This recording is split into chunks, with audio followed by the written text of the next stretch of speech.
Viewers, the latest news about Ethiopia and Tigray region is that yesterday by a news agencies confirmed that Ethiopian National Defense Force, Amhara forces and Eritrean Defense Force soldiers remain in and around Humera after receiving many reinforcements.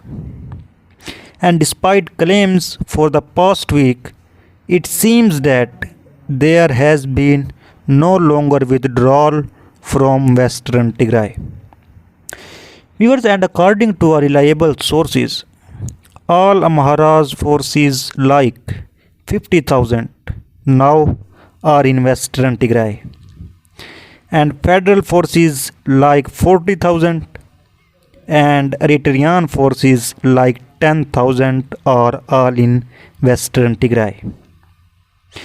And according to Tigray sources, it is being said that Tigray Defense Force have started moving into the western zone of Tigray, and major fighting is expected to take place in the next days in western Tigray.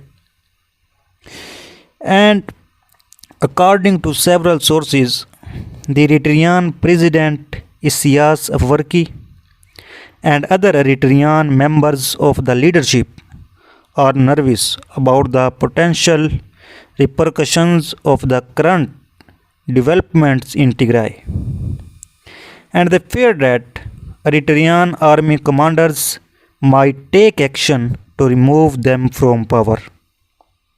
And there are also fears that the Tigray Defense Forces might invade Eritrea, as Tigray region spokesman Getachew Reda has already said in a statement that Tigray Defense Force could enter Eritrea and the Amhara region.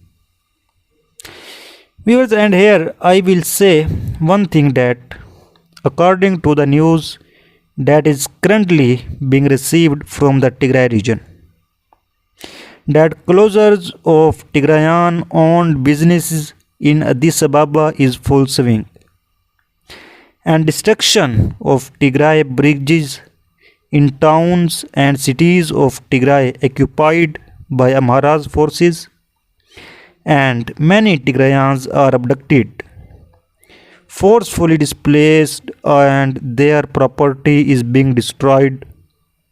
Millions are starving in Tigray.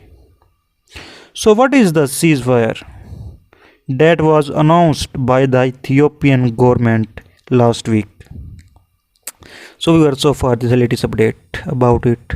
Thanks for watching.